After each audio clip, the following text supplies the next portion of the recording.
മധുരക്കിഴങ്ങ് അഥവാ sweet potato.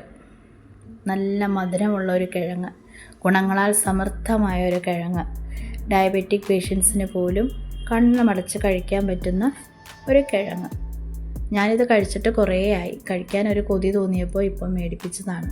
അതുണ്ടാക്കിയപ്പോൾ നിങ്ങളെ കൂടി കാണിച്ചു തരാമെന്ന് വിചാരിച്ചു. ചില ആളുകൾക്ക് മധുരക്കിഴങ്ങിന് മധുരം ഉള്ളതുകൊണ്ട് കഴിക്കാൻ മടിയാണ്. കുറച്ച് മധുരമുള്ള ടൈപ്പ് കഴിക്കുമ്പോൾ നമുക്ക് മട്ടിച്ചു പോകും. അപ്പോൾ അത് ഒഴിവാക്കാൻ വേണ്ടി നല്ലൊരു ചമ്മന്തി കൂടി ഉണ്ടാക്കി വേണം നമുക്കിത് കഴിക്കാൻ. അപ്പോൾ ഞാൻ ആ ചമ്മന്തി കൂടി ഇതിൻ്റെ കൂടെ കാണിക്കുന്നുണ്ട്. അപ്പോൾ എൻ്റെ വീഡിയോ ആദ്യമായി കാണുന്നവർ ദയവ് ചെയ്തൊന്ന് സബ്സ്ക്രൈബ് ചെയ്ത് സപ്പോർട്ട് ചെയ്യണേ. വീഡിയോ ഇഷ്ടപ്പെട്ടാൽ ലൈക്ക് ചെയ്യണേ, ഷെയർ ചെയ്യണേ, കമൻറ്റ് ചെയ്യണേ. അപ്പോൾ ഞാൻ ഒരു മധുരക്കിഴങ്ങെടുത്ത് നന്നായിട്ട് കഴുകി വൃത്തിയാക്കി ഈ വലിപ്പത്തിൽ, വളരെ ചെറിയ വലിപ്പത്തിലാണ് ഞാൻ മുറിച്ച് വട്ടം മുറിച്ച് വെള്ളത്തിലിട്ട് വേവിക്കാൻ പോവുകയാണ്. അപ്പോൾ ചെറുതായിട്ട് മുറിക്കുമ്പോൾ നമുക്ക് വേഗം വെന്ത് കിട്ടും.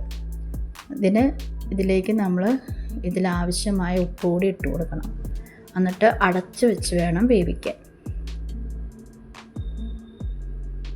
ഒരു 20-25 മിനിറ്റ് വേണം ഇത് വെന്ത് കിട്ടാനായിട്ട്. ഇപ്പോൾ തീ കുറച്ചിട്ട് ഒരു മീഡിയം ഫ്ലെയിമിലിട്ട് വേണം വേവിക്കാൻ. ഇപ്പോൾ വെന്തിട്ടുണ്ട്. ആ സ്പൂൺ അതിലേക്ക് കുത്തി നോക്കുമ്പോൾ സ്പൂൺ അതിലേക്ക് ഇറങ്ങുവാണെങ്കിൽ നന്നായി വെന്ത് കഴിഞ്ഞു.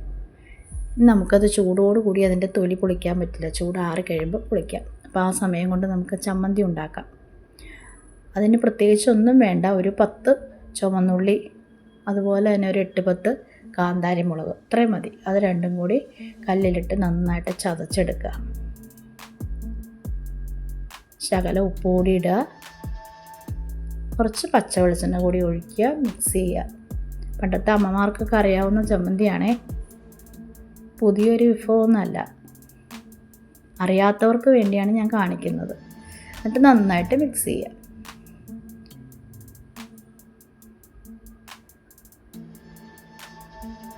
സൂപ്പർ ടേസ്റ്റി ആയിട്ടുള്ളൊരു ചമ്മന്തിയാണ്. ഉണ്ടാക്കാൻ വളരെ എളുപ്പമാണ്.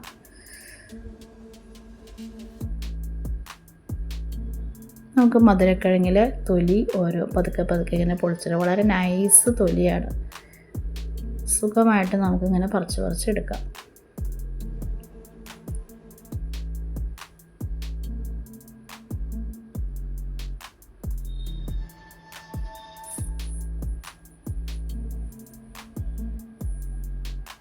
അപ്പോൾ നമ്മളെല്ലാം ക്ലീൻ ചെയ്തു, തൊലിയൊക്കെ മാറ്റി നമുക്ക് ചമ്മന്തി കൂട്ടി കഴിക്കാവുന്നതേ ഉള്ളൂ. സൂപ്പർ ടേസ്റ്റാണ്. ആ മധുരത്തിൻ്റെ കൂടെ കാന്താരിയുടെ എരിവും ചുവന്നുള്ളിയുടെ ടേസ്റ്റും കൂടെ മിക്സ് ചെയ്ത് കഴിക്കുമ്പോൾ അത് കഴിച്ച് തന്നെ അറിയണം. അപ്പോൾ ഇതുവരെ ട്രൈ ചെയ്യാത്ത കൂട്ടുകാരൊക്കെ ഒന്ന് മേടിച്ച് ട്രൈ ചെയ്ത് നോക്കൂ. വളരെ ഹെൽത്തി ആയിട്ടുള്ള ഒരു കിഴങ്ങാണ്. ഉറപ്പായിട്ടും ട്രൈ ചെയ്യണേ. താങ്ക്